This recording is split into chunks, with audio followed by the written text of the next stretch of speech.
Régulièrement, dans la presse, les résultats d'enquêtes internationales sont relayés. Elles offrent de riches informations plurielles permettant de guider certains choix des pilotes du système éducatif ou encore des enseignants. Pour discuter de cela, dans ce nouveau café de l'INAS, nous accueillons Nuno Crato. Bonjour Nuno. Bonjour Marie. Nuno Crato est professeur de mathématiques et de statistiques à l'Université de Lisbonne. Il a été ministre de l'Éducation et des Sciences au Portugal de 2011 à 2015. Il est président de la fondation Iniciativa Educação. Nuno, comme chercheur et ministre, tu t'es intéressé aux enquêtes internationales comme PISA. Sur quoi ce genre d'études nous renseigne ? Oui, dès le commencement des enquêtes, parce que les enquêtes nous ont amené une vision de l'éducation mondiale très différente de ce qu'on imaginait, parce qu'on imaginait l'Europe, les États-Unis très avancés et les pays de l'Asie très retardés. Et on a vu que c'était un peu le contraire. Disons, de l'Europe, il y a beaucoup de différences, bien sûr. Dans les États-Unis, du Canada, il y en a dedans, ces pays, beaucoup de différences. Mais de toute façon, ce que les enquêtes ont montré, c'est que dans nos régions, il y a des insuffisances. Il y a des problèmes qui sont des problèmes graves.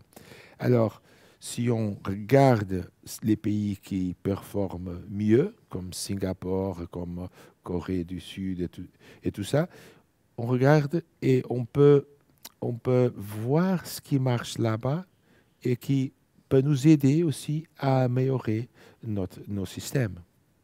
Alors, les enquêtes ont été utiles pour ça. Et les enquêtes sont très utiles aussi dans autres questions parce qu'ils sont très détaillés. Il y a beaucoup d'études qui sortent après les enquêtes en utilisant les bases de données que l'enquête met à la disposition des chercheurs. Et ces études sont très intéressantes, très intéressantes. Pour la première fois dans l'histoire de l'humanité, on a des enquêtes qui ont des millions d'étudiants et des dizaines, centaines de questions et une centaine de pays, plus ou moins. Tout à fait. Et est-ce que tu aurais un ou deux exemples sur ce que ça peut nous apprendre, par exemple, même en termes de pédagogie parfois ? Oui, en termes de pédagogie, dans une des enquêtes qui s'est basée ou qui a surtout qui a été surtout concernée avec la science, parce que les enquêtes ont droit la lecture, les sciences et les maths. Et cette enquête était sur les sciences. Ils ont fait des questions, ils ont posé des questions sur les méthodes d'enseignement. Et contrairement à ce que beaucoup de fois on entend, les méthodes d'enseignement qui fonctionnaient mieux étaient les méthodes plus explicites. Quand le professeur, l'enseignant, explique les choses, et ça en science. Et bien sûr, on peut extrapoler un peu pour les autres aires, mais ça, c'est très intéressant. Ce sont des résultats qui sont très clairs, que la direction de l'enseignement pendant la classe est fondamentale pour faire progresser les étudiants.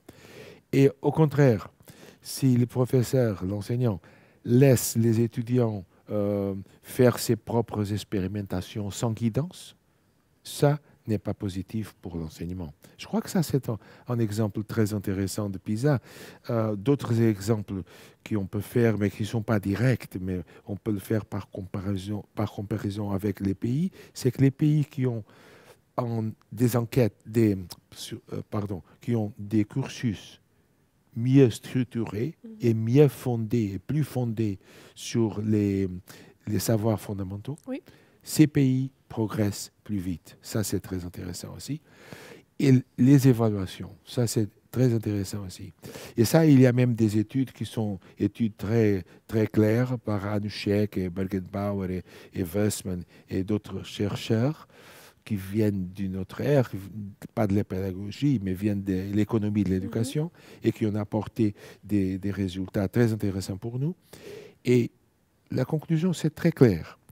Si un pays a un système d'évaluation standardisé, ou quand un pays introduit un système de standardisation, d'évaluation standardisée, le pays progresse.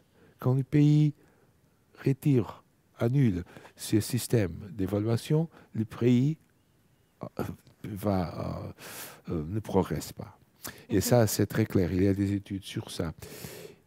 C'est intéressant aussi pour les pays qui sont plus avancés, ça n'est pas aussi important que pour les pays qui sont moins avancés à l'éducation. C'est un peu le contraire de ce qu'on pense quelquefois. D'accord. Et donc, en tant que ministre, comment ces enquêtes internationales ont guidé tes choix et finalement, quels sont les choix que tu as faits par rapport à tout ça? Bien. Je crois que ces deux choses que j'ai parlé sont des choses qui viennent des enquêtes internationales et viennent de beaucoup d'études et beaucoup de discussions et des données. C'est le cursus et c'est l'évaluation. Ce sont deux choses fondamentales.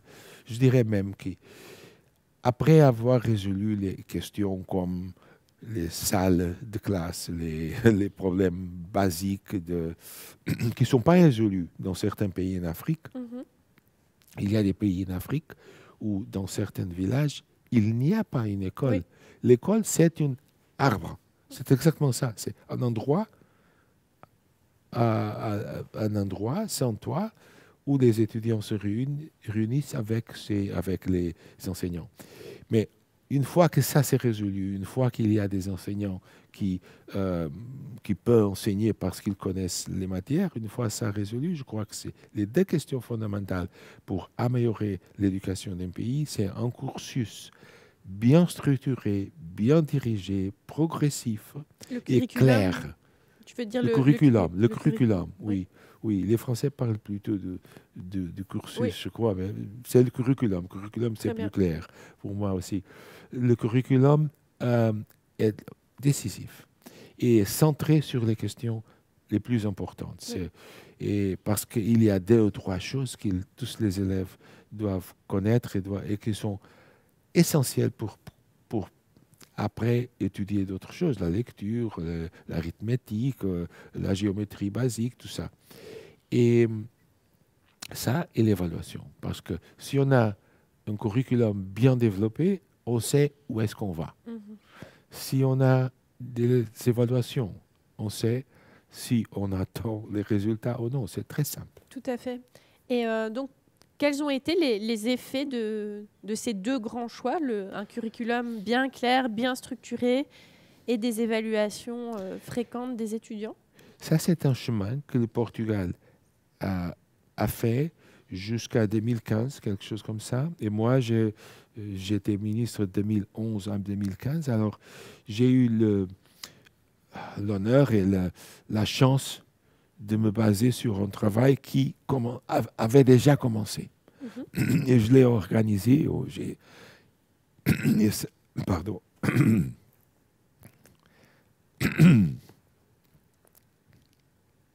J'ai eu de la chance de me baser sur un travail qui était déjà en cours. D'accord. Parce que dès le 2003-2002, tous les ministres ont travaillé essentiellement dans cette direction. Okay.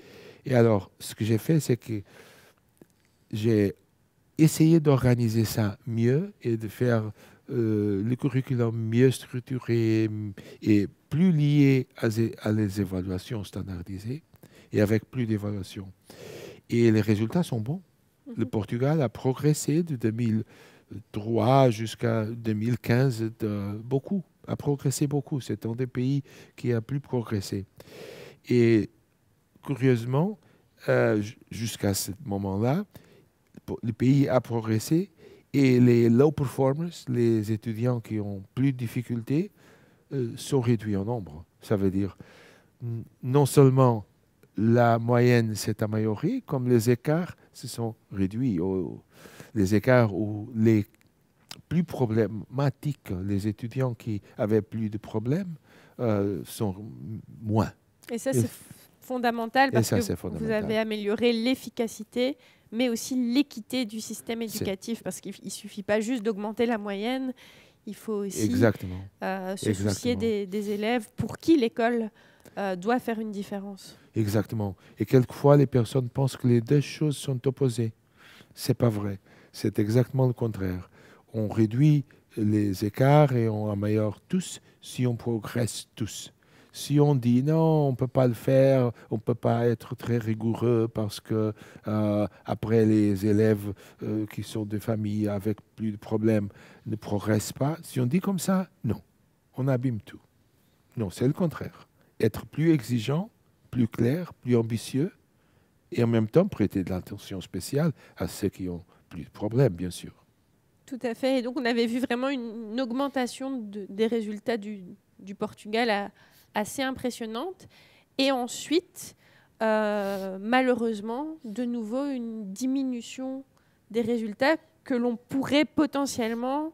Une des hypothèses, c'est notamment que ce curriculum très structuré, très précis, il n'est plus utilisé actuellement, malheureusement. Oui, malheureusement, c'est ça. Malheureusement, c'est ça.